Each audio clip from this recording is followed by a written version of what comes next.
Hola, ¿cómo están? Vamos a ver las características principales de la alergia alimentaria.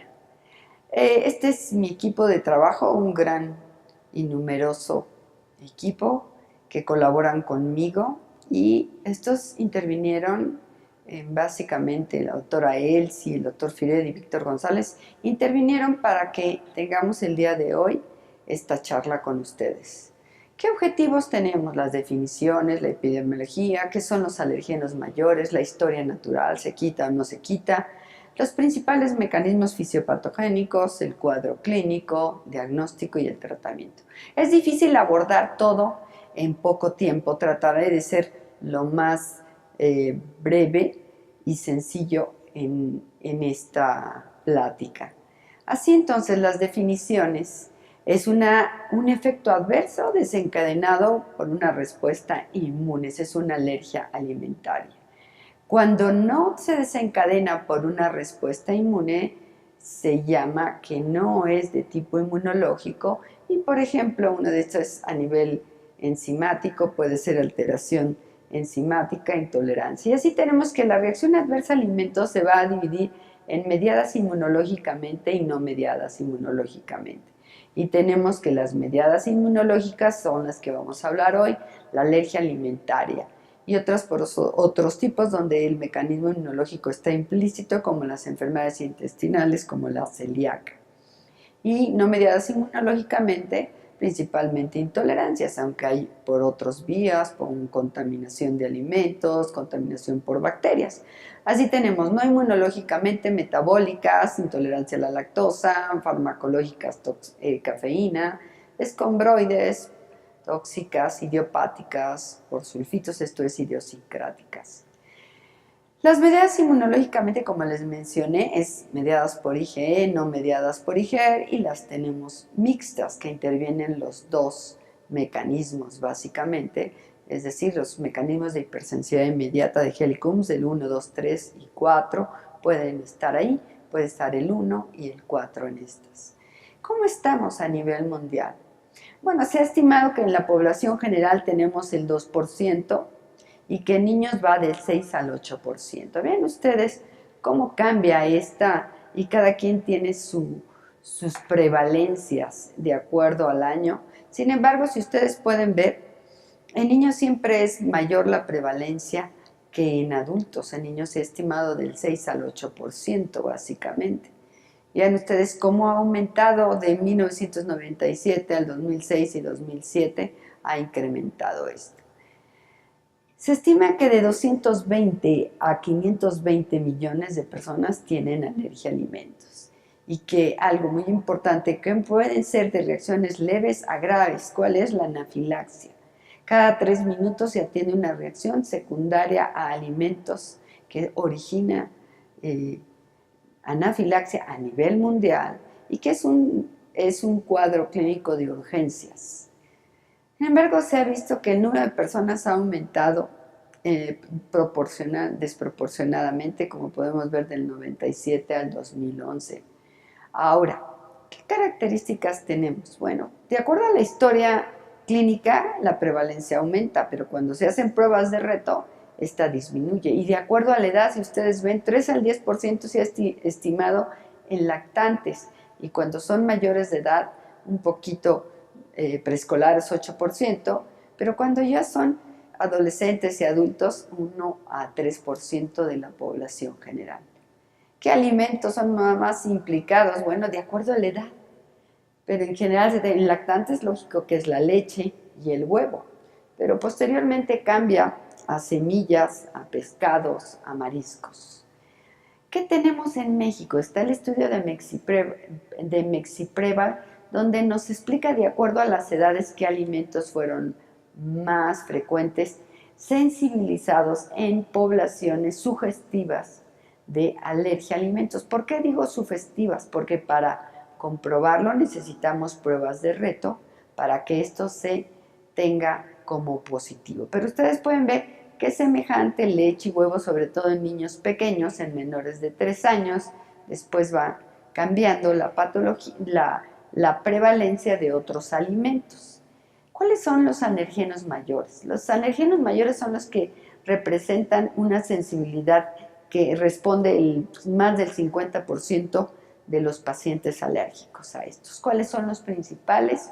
Tenemos trigo, soya, leche, pescado, frutos secos, cacahuate, mariscos y huevos. Recordando que de acuerdo a la edad tenemos la prevalencia que es mayor, por ejemplo, en lactantes de leche y huevo, y después va variando hasta tener mariscos y cacahuates en etapas de adulto principalmente. Reaccionado, ¿cuáles son los que se han relacionado con muertes o con reacciones fatales? Bueno, cacahuate, mariscos y frutos secos principalmente.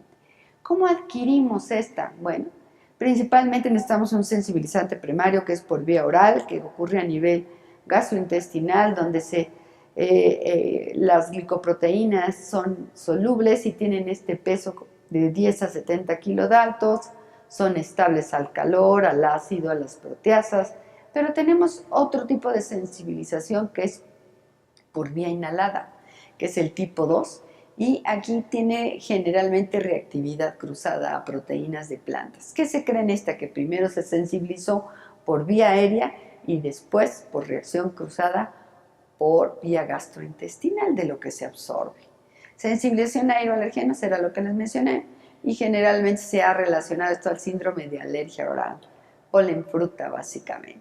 Aquí faltaría la sensibilización en piel, pero las más estudiadas son estas dos.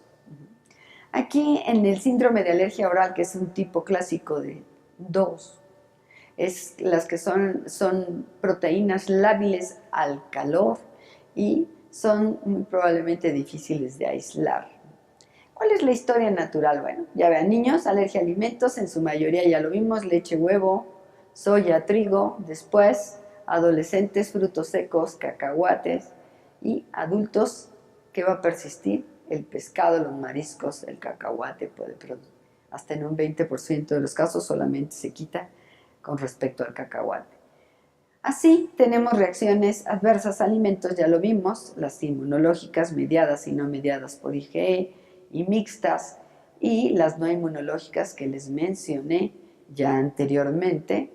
Y vean ustedes cómo va el abanico de mediadas por IgE y no mediadas por IgE, el tiempo que pasa, 30 minutos a 2 horas, la mixta, donde la patología, una representativa, es la dermatitis atópica, y las tardías, que son enteropatías eosinofílicas o perdedoras de proteínas, donde están este tipo, enfermedad, como otras, como enfermedad celíaca, dermatitis de contacto, y en las inmediatas tenemos las de reacción en piel, en nariz, a nivel bronquial como el asma y sobre todo la anafilaxia. Aquí se hace más hincapié en que las inmediatas son más a nivel de piel como urticaria y angiedema, y que rinitis y asma la podríamos dejar como mixta más que inmediata.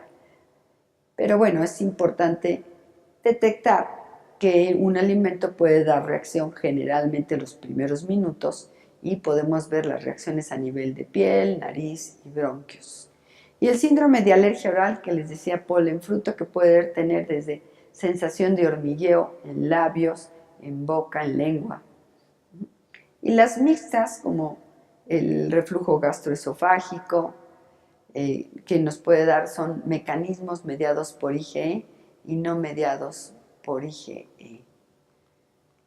Entonces, así, ¿qué debemos de tener en cuenta para clasificar? Bueno, el tiempo que apareció, las lesiones, ya vimos que las lesiones, generalmente las inmediatas, la más grave es la anafilaxia, y las otras que no son tan graves es como las manifestadas a nivel en piel, pero que también puede haber inmediatas a nivel de vía aérea, como la rinitis y el asma, aunque son más frecuentes las de nivel de piel y a nivel gastrointestinal, como el vómito, la diarrea podemos tener.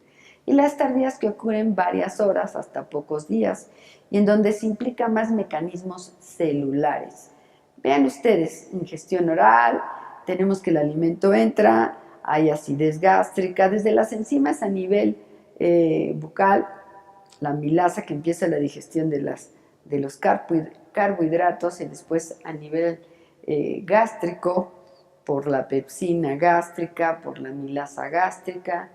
Todo esto va llevando a degradación de las proteínas a nivel intestinal. En el duodeno tenemos las proteínas del jugo, las proteasas del jugo pancreático, las lipasas a nivel del colédoco que desemboca en la segunda porción del duodeno, que nos va a llevar otras, el quimo que se va a transformar en kilo, y ahí van a actuar las enzimas, pero finalmente, ¿qué es lo que quiero darles a entender? Que vamos a tener los productos finales de la degradación de proteínas, de carbohidratos y de lípidos, pero las proteínas son las que dan más reacción a nivel de la alergia intestinal, básicamente. Son más inmunogénicas. También pueden ser carbohidratos y lípidos, sobre todo cuando se combinan con proteínas, pero las proteínas juegan un papel más importante, y aquí podemos ver un epitelio donde están las células M, las microvellosidades, las vellosidades y microvellosidades, las células dendríticas, que vean cómo tienen sus prolongaciones. Entonces por aquí puede pasar el agente, la proteína, y puede ser captado por la célula dendrítica, o esta lo puede saltar y la puede captar. Entonces, ¿qué características? Las células dendríticas de la lámina propia muestran antígenos al extender sus ramas. Y las células M van a transportarlas. ¿Para qué?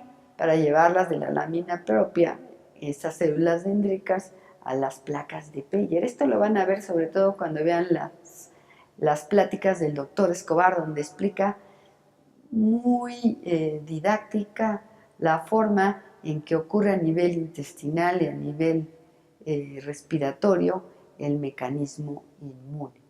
Sin embargo, tenemos antígenos solubles que pasan directamente y también pueden irse, o por el epitelio dañado pueden pasar.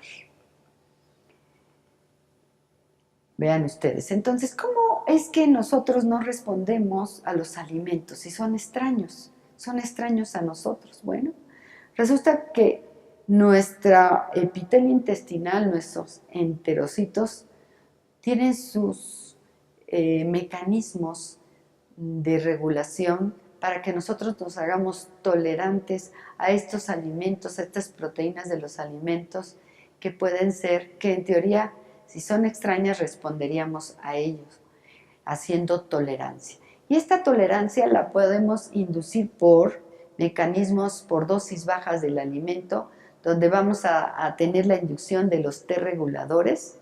Vean esta diapositiva. Y aquí ustedes pueden ver de los T reguladores cómo empiezan los antígenos orales, cruzan el intestino, van al GAL, y por múltiples formas entonces son presentados, pasan a través de las células M, o bien por las prolongaciones de las células dendríticas, y esto, las células epiteliales van a liberar una serie de citocinas, que ya vimos que es el factor linfopoyetímico estromal, la interleucina 25, 37, todo esto va a favorecer un medio especial.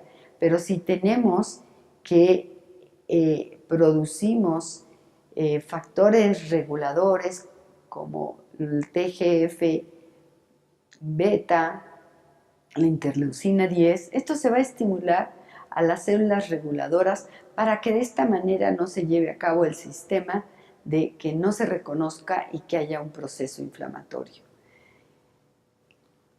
Vean, aquí está, entonces, esta es una, esta es dos, las células dendríticas llevan a la diferenciación de ¿qué? De los mecanismos que tienen las células que son FOXP3 positivas, y la estimulación de TGF-beta, la interleucina 10, y también tenemos otra del ácido retinoico, otra vía. En general, ¿qué es lo que quiero que que comprendamos que tenemos una serie de mecanismos, estos factores de transcripción, TGF-beta, en la vía del ácido retinoico, que nos va a estimular a las células reguladoras. Esto es muy importante y al estimularlas nos van a evitar que hagamos una respuesta inflamatoria, tanto de TH17 y de TH1 básicamente.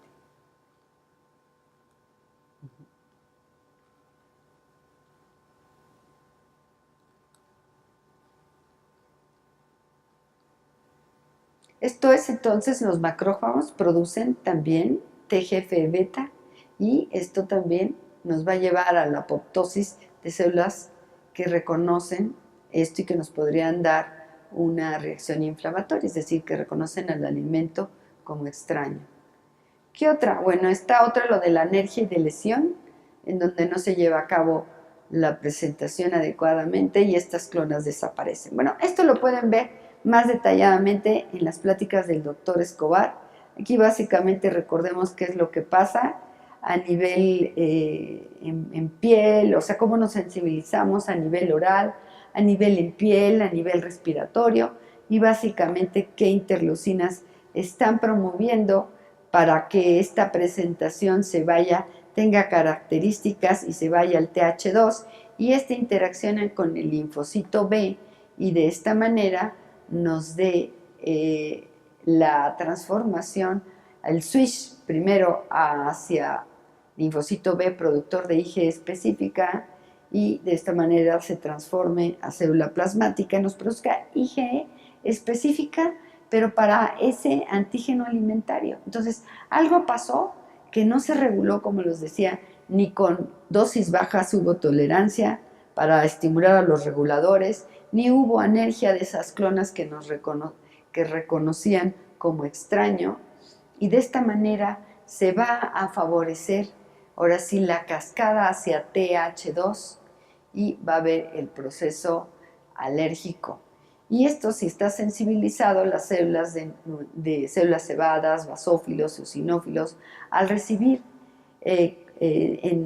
subsecuentemente estos antígenos alimentarios que tienen gran cantidad de proteínas, pues va a originar la liberación de mediadores y nos van a dar reacciones. ¿A dónde? A nivel de pulmón, a nivel digestivo, a nivel cardíaco, a nivel oral. Pero ¿cuáles son las inmediatas? A nivel de piel principalmente, o bien la anafilaxia, que nos da una reacción grave. Las digestivas generalmente son tardías, las a nivel nasal y respiratorio son menos frecuentes, pueden ser inmediatas generalmente, pero son menos frecuentes que a nivel de piel y a nivel digestivo.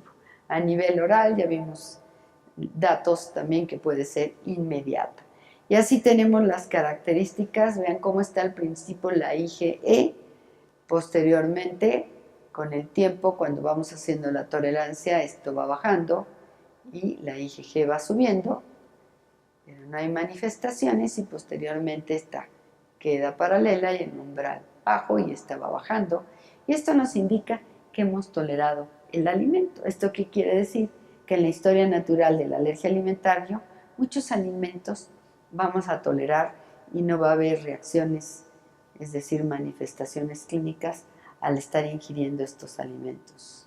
Pero esto no sucede en todos, claro, sino en ciertos alimentos. ¿Cuál es el cuadro clínico? Bueno, ya vimos que hay síntomas sistémicos, ya lo mencioné, los escenarios, esto lo van a ver en la plática de anafilaxia, o la doctora Nora, a nivel de piel, urticaria, dermatitis, a nivel respiratorio, en vías aéreas altas, comezón, el prurito, congestión nasal, tos, vías aéreas bajas, la tos, las sibilancias, a nivel gastrointestinal, vómito, náuseas, que las estamos poniendo en verde porque serían las más frecuentes en la alergia, en la alergia hacia alimentos, básicamente. Sin embargo, no hay que olvidar que podemos tener todas estas, aunque la frecuencia es mayor a nivel gastrointestinal.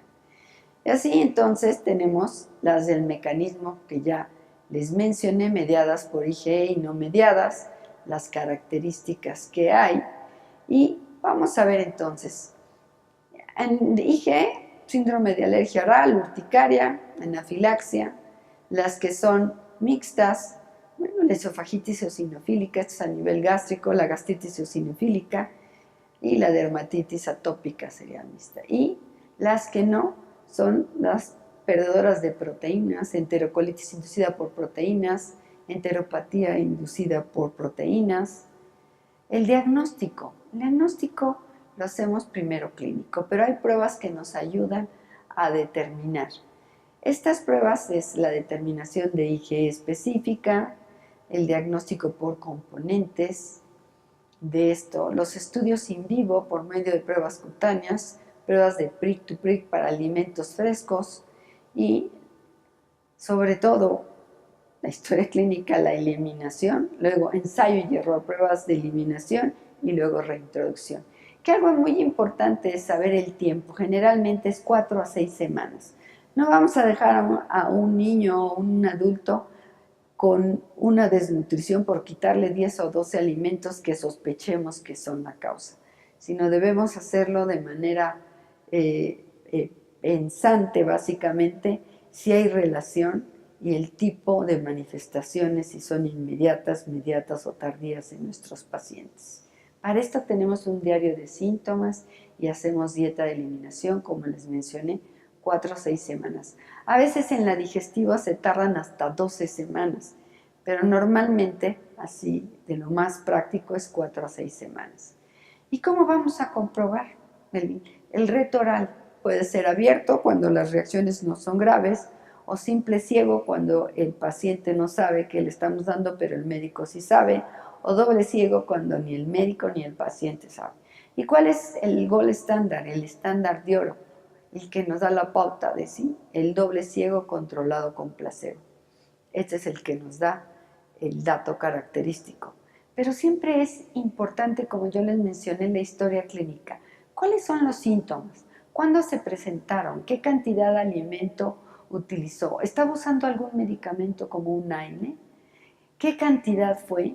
¿Este alimento era fresco? ¿Era horneado? ¿Lo ha vuelto a tomar?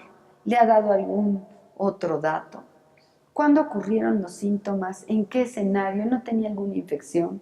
¿Estaba con algún otro medicamento? Esto es importante, sí es historia clínica. Esto es muy importante. ¿Y qué tratamiento dieron cuando lo tuvo? Las pruebas cutáneas es el procedimiento más antiguo que se ha hecho para evaluar la presencia de sensibilización.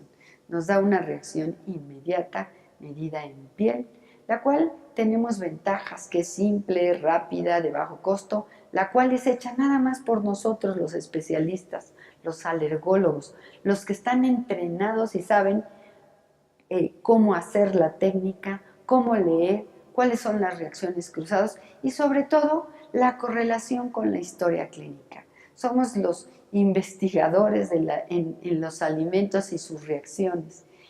Realmente esto se ha querido generalizar, pero ese es el problema que hemos tenido cuando se meten otras especialidades y hacen esto sin ton ni son y andan quitando los alimentos, más de 10, 12 o más de 4 o 5, y son esenciales y no tienen cómo sustituirlos. De esta manera vamos a hacer que el individuo se desnutra y tenga más problemas.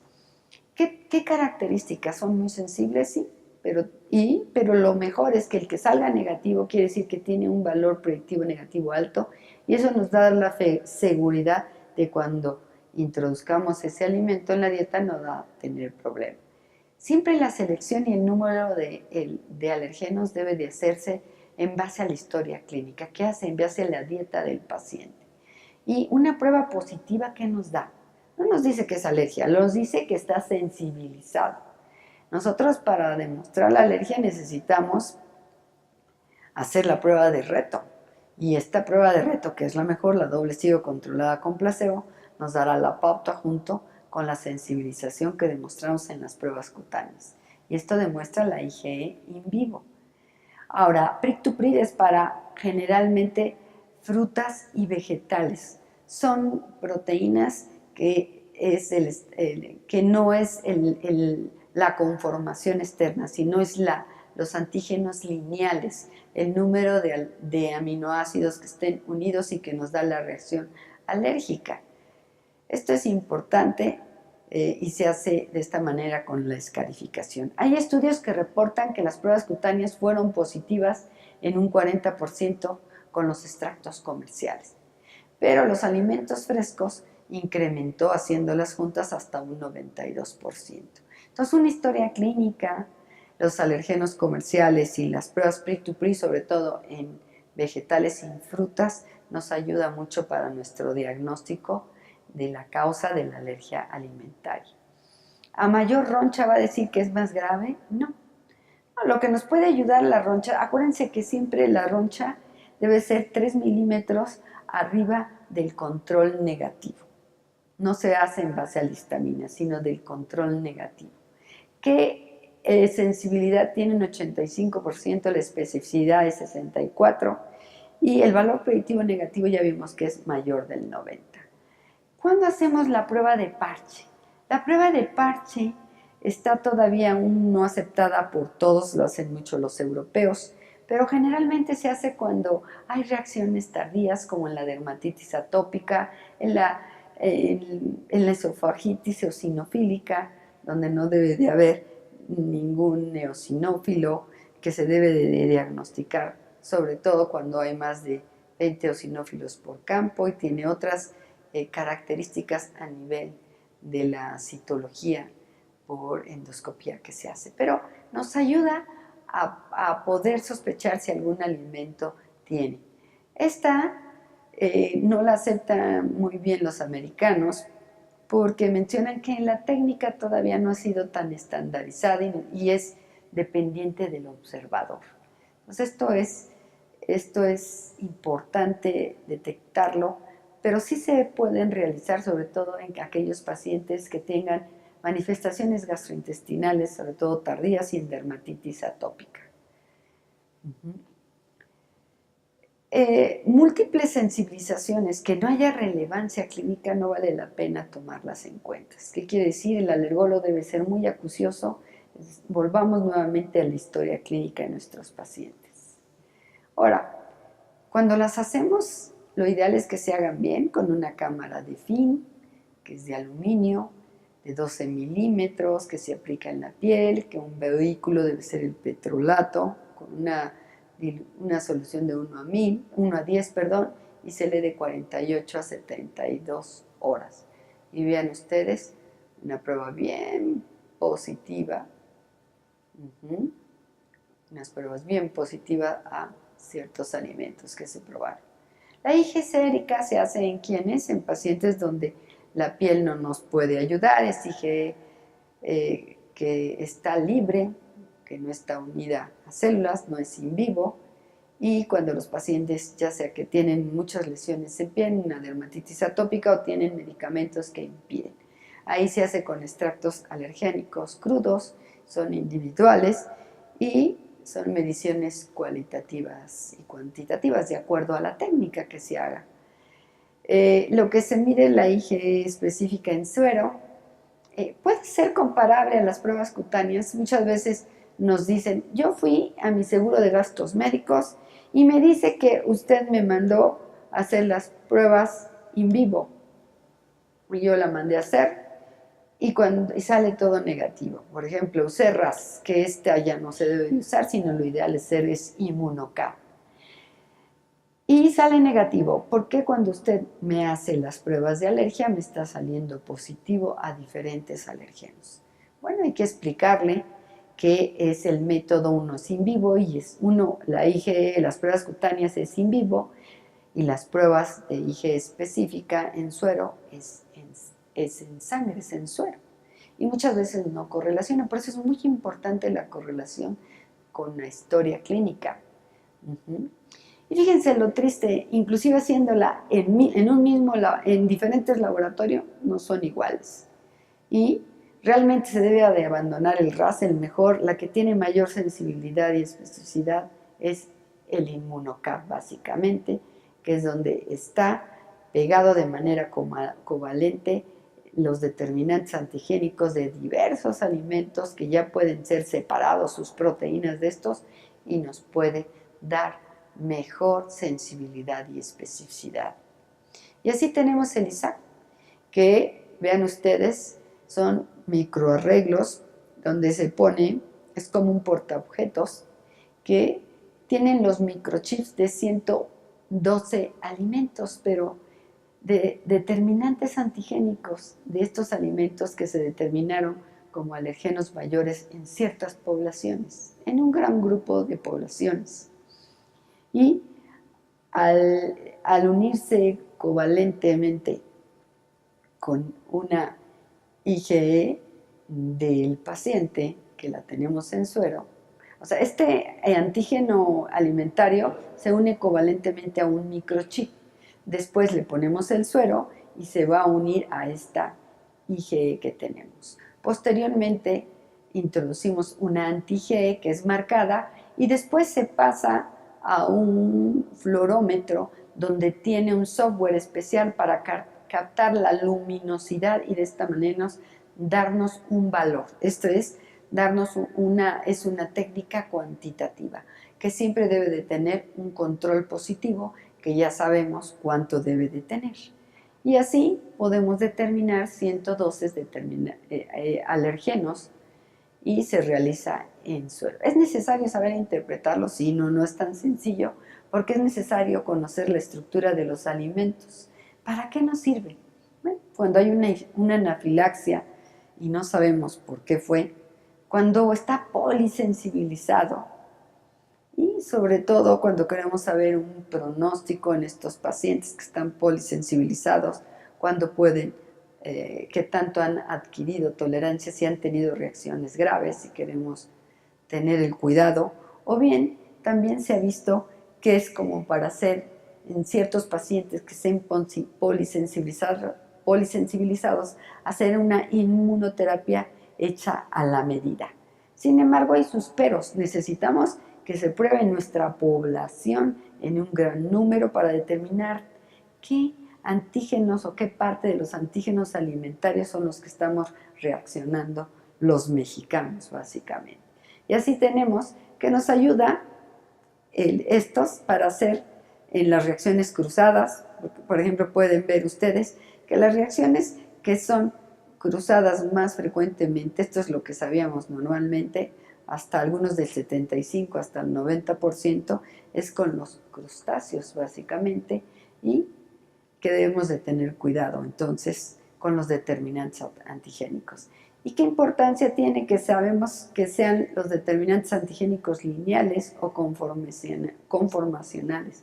Que los lineales no se destruyen con el calor, que son termoestables, que entonces tanto crudos como cocidos vamos a tener reacciones, y que los conformacionales sí se destruyen y estos cambian cuando los ingerimos cocidos básicamente.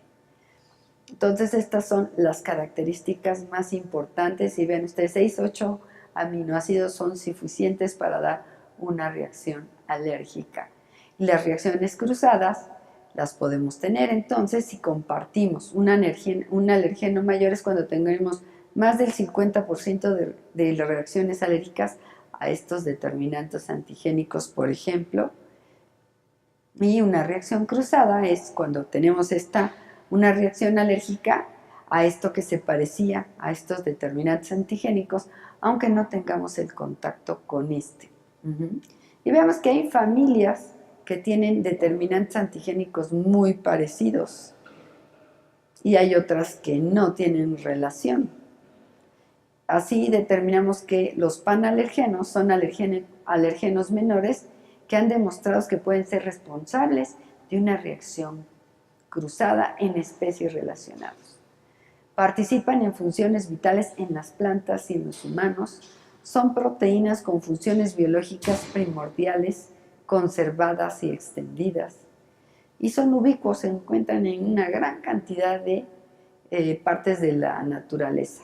Comparten regiones secuenciales, estructuras tridimensionales se parecen. ¿Y cómo las hemos dividido? En procalcinas, pocalcinas, las PTL, que son de defensa, de la planta, las quitinasas que están relacionadas al calcio.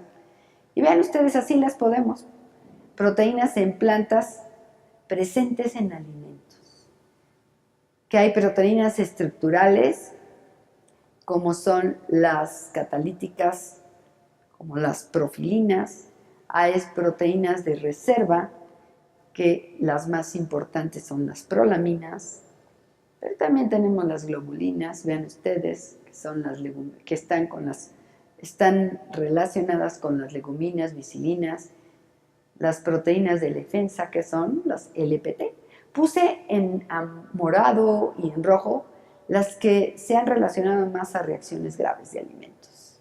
Pero sí quise ponerles esto, aunque es un tema más complicado que deberíamos de ver en otra plática, para que vean ustedes por qué cuando pedimos, por ejemplo, un Immunocat o un ISAC, nos hablan de sobre todo en el ISAC, del tipo de proteínas presentes en las plantas que compartimos con los alimentos y que nos dan reacción cruzada.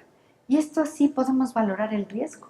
Si me sale en el alimento que tiene más profilina o más LPT o más proteínas de almacenamiento, esto quiere decir que la reacción será más grave. Y esto es que nos puede dar una reacción de tipo anafiláctico.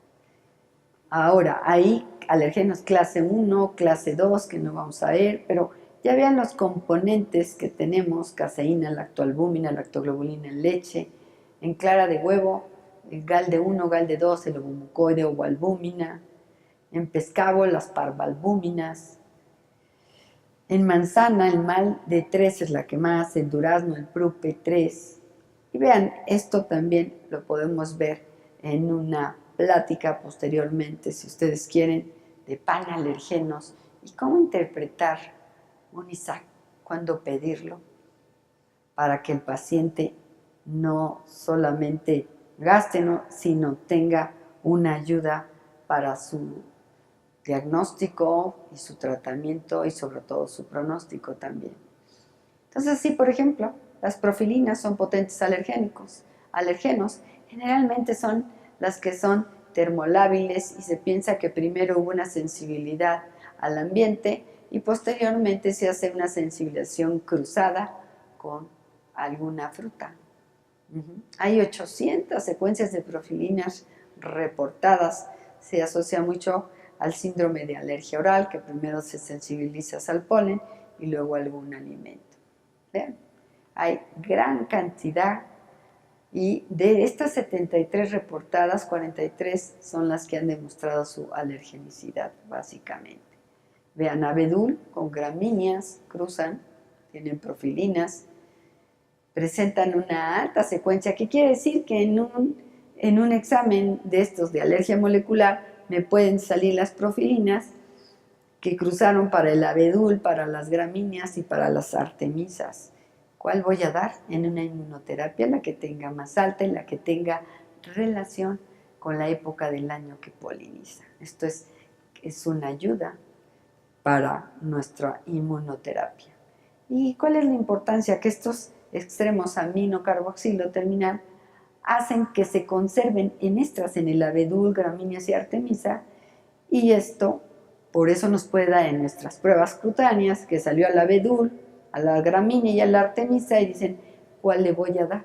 Bueno, en mi historia clínica me va a decir si prolisa en alguna estación especial donde esté el abedul, o bien no tengo, el paciente está siempre mal. Bueno, a lo mejor me va a ayudar a saber si está sensibilizado, con qué puedo inmunizar, es decir, hacer inmunoterapia a mi paciente.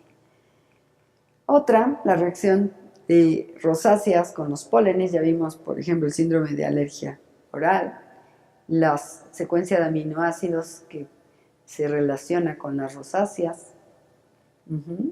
Y esto me va a ayudar por los determinantes antigénicos, y estas las familias.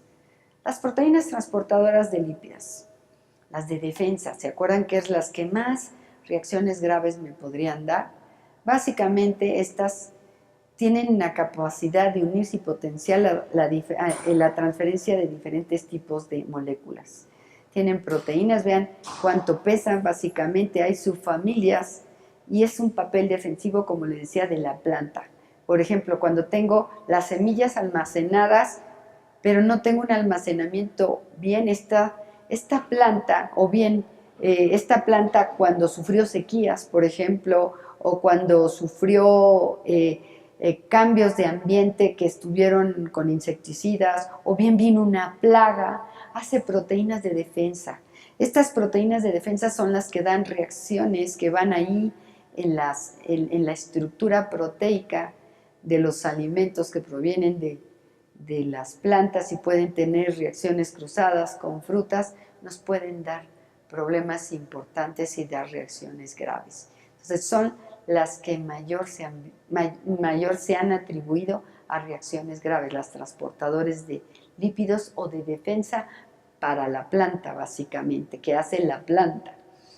Y las prolaminas también, que han dado papel importante, pero son diferentes, son de estructura de la planta. Aquí, ¿qué problema pueden ser? Si son resistentes o no al fuego, si son resistentes a enzimas proteicas. Si no son resistentes, lógico que las reacciones pueden ser mayores.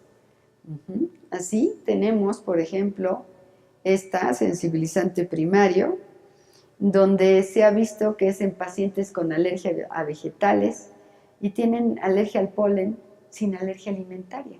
Aquí, ¿qué fue más? Pues se sensibilizaron más al polen, pero no tienen reacciones al alimento. Por eso es bien importante determinar en la historia clínica, cuando tenemos nuestros resultados, si hay relevancia clínica, cuando se ha probado ese alimento, aunque nos esté saliendo algo positivo, un determinante antigénico que comparten.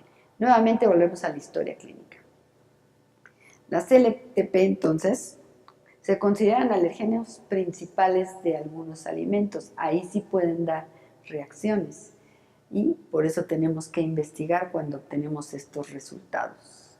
Vean la estructura, cuando son más difíciles, o sea, que son termoestables, es por las características de la estabilización de sus puentes disulfuro, y esto nos hace que seamos menos lábiles al calor, quiere decir, ni a las enzimas, son más difíciles básicamente de que se destruyan, y si los tenemos nos pueden dar reacción cruzada, por ejemplo en este caso, y podemos tener esto en nuestros resultados.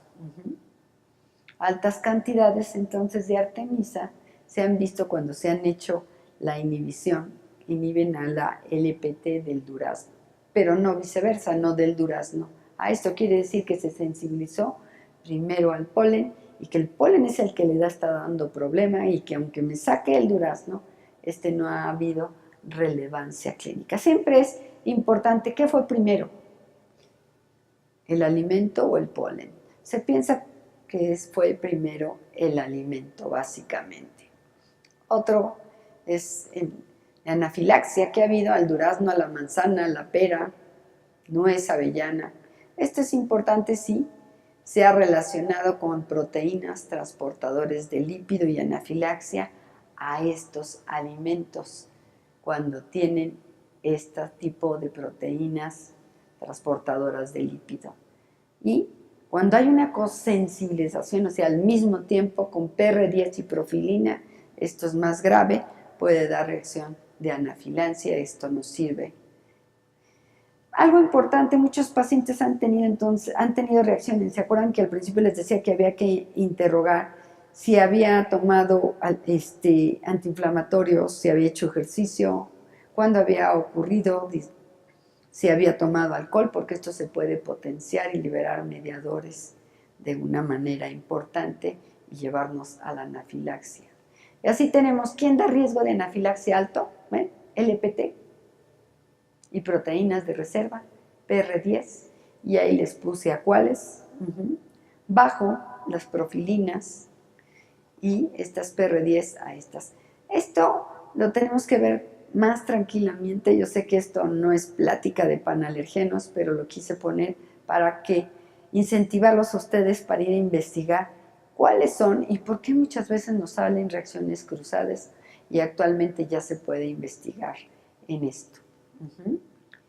Esto nuevamente, las focalcinas, vean, ambrosia con artemisa, estas pueden por la síntesis del calcio, vean, el abedul manzana por la profilina, la artemisa apio zanahoria por la profilina, donde está en alimentos vegetales y múltiples, las gramíneas con melocotones, la profilina, látex, frutas, la quitinasa, las que nos pueden dar reacciones graves, el ácaro, las personas sensibles al ácaro y a los mariscos, vean, la tropomiosina es la culpable de esto. Ave, huevo, alfa libetina, yema de huevo. Y esto, nuevamente, el síndrome, proteínas relacionadas, el PR10, las proteínas relacionadas con la pulpa del durazno, con el abedul. Y de esta manera hay formas clínicas donde tenemos síndrome de alergia oral leve, son termolábiles, pero hay graves, donde no están relacionados, no son termolábiles, son termoestables, como avellana, cacahuate y soya. Son reacciones que podemos tener y debemos de tener en cuenta en esto. ¿Y cuál es el estándar de oro? Ya para terminar, reto doble ciego controlado con placebo para determinar el diagnóstico básicamente. Se va aumentando en cantidades, se debe de hacer de acuerdo a la reacción. Tenemos que tener cuidado, si las reacciones son graves, mejor con equipo rojo en un área médica especializada, y tenemos de tener supervisión. Y el reto doble ciego controlado con placebo es el que nos va a dar la pauta y es el más indicado. ¿Qué problema tenemos? Que es muy largo, que tenemos que tener la instalación suficiente con todos los medios por si el paciente tiene reacción grave y que pone en peligro la vida básicamente. El tratamiento básicamente es la prueba de la eliminación de los alimentos, ya dijimos, 4 o 6 semanas, y luego lo ideal es probarlos para determinar de acuerdo a la reacción. La educación, que lean etiquetas, que vean tipo de alimentos, no nada más decirles la leche, sino qué alimentos tienen leche, qué sopas tienen leche, por ejemplo, embutidos, enlatados, no nada más crema, queso, yogur o sueros lácteos, sino hay muchos alimentos o que están contaminados y el individuos. Y el tratamiento para las reacciones deben de traer el kit por si han sufrido, el kit de salvar vidas, por ejemplo para anafilaxia, la adrenalina. Esto es muy importante cuando están contaminados los alimentos, que el paciente sepa, sobre todo si es muy sensible, y la inmunoterapia específica. Fíjense bien, esta solamente la hace el especialista. ¿Y cuándo se va a hacer? Hay protocolos ya establecidos, no es para espantarnos. Esto generalmente no se hace para que el individuo lo coma libremente. Esto más bien es para hacer tolerancia, sobre todo en aquellos alimentos que nos dan reacciones graves y que pueden estar enmascarados en los alimentos y que ponen el peligro en la vida del individuo. Las reacciones accidentales ante cantidades mínimas que el individuo reacciona. Entonces, en ese caso, se debe de hacer a nivel hospitalario, y son protocolos con dosis mínimas que se van subiendo hasta que el individuo tolere la dosis máxima tolerable, siempre y cuando se deba de comer ese alimento, siempre, porque si no se pierde la tolerancia. Es algo muy importante y lo hace el alergólogo en condiciones específicas con ciertos alimentos que podemos tener problemas. El riesgo está de anafilaxia, sí, por eso debemos de tener cuidado y es haciendo tolerancia en estos pacientes. Y esta tolerancia se debe de tener cuidado porque se puede perder. En estos pacientes que ya llegaron a tal edad y no hicieron tolerancia, por ejemplo la leche, llegaron a 8 o 10 años y no hicieron tolerancia. Ojo, hay que tener cuidado. O los niños, por ejemplo, que tenemos que están en guarderías y muchas veces han tenido reacciones graves. Y ahí la alergia accidental alergia grave que puede tener por toma accidental de ciertos alimentos. Entonces, en esos casos hay que valorar siempre riesgo-beneficio. Creo que eso es todo. La dieta de eliminación, no desnutrirlos a esos pacientes, tener en cuenta la contaminación cruzada. Y cuando hacemos dieta elemental, en aquellos pacientes que es muy sospechoso, o sea, no solamente es sospechoso, que ya sabemos que es, por ejemplo, en una esofagitis eosinofílica. En estos pacientes la dieta elemental debe hacerse con una participación multidisciplinaria. Quiere decir, un gastroenterólogo, un nutriólogo, un alergólogo, tenerlos con esta dieta elemental para que no se desnutran, que cubran todos los requerimientos y después hacer la prueba de reto y ver riesgo-beneficio en estos pacientes. Y algunas reacciones tenemos al inhalar. Por ejemplo, en aquellos que son muy sensibles, pueden tener reacciones. Ahí hay que educar a los pacientes para evitar este contacto. Tenemos el caso de pacientes que han sido alérgicos, por ejemplo, a los mariscos. Uno vivía en Veracruz, se sube un contenedor, el contenedor estaba vacío, pero había tenido cajas de mariscos, de pescado. El individuo cuando sube, el adolescente sube, tiene problemas de una crisis asmática, de una reacción anafiláctica, le da problemas en piel, o sea, le da manifestaciones anafilácticas en el escenario de piel, de respiratorio e hipotensión, y murió desafortunadamente. Entonces tenemos que tener en cuenta que las reacciones al inhalar en aquellos pacientes muy sensibles deben tenerse en cuenta y siempre deben de tener el kit que contenga adrenalina para que tratemos la anafilaxia adecuadamente. Esto lo van a ver cuando ven la plática de adrenalina, que es muy importante para nosotros los alergólogos. Entonces, recomendaciones, prevenciones, pues no, de nada vale la dieta de eliminación en el embarazo, la introducción a los alimentos tardíamente tampoco, huevo, trigo, después no aumenta el riesgo. No se recomienda entonces la dieta de eliminación también por sospecha, que sospecho y le quito 5 alimentos al paciente, sino la historia clínica es muy importante y luego probar que estos de verdad me estén dando la reacción. Y esto es lo final, entonces, para llevar la piedra angular, la historia clínica, recordar que las pruebas in vivo son muy sensibles, pero el valor predictivo negativo es más importante, que debemos hacer el ensayo o error, que las pruebas de parche solamente se utilizan como herramienta recomendada cuando tenemos sobre todo reacciones de tipo gastrointestinal o dermatitis atópica, que están todavía muchas en investigación para otras patologías alérgicas, que se debe de seguir investigando en nuestra población, qué tanta utilidad tiene las herramientas de ISAC para nuestra población. Y el estándar de oro sigue siendo la doble ciego controlada con placebo, básicamente. Y eso es todo. Muchas gracias.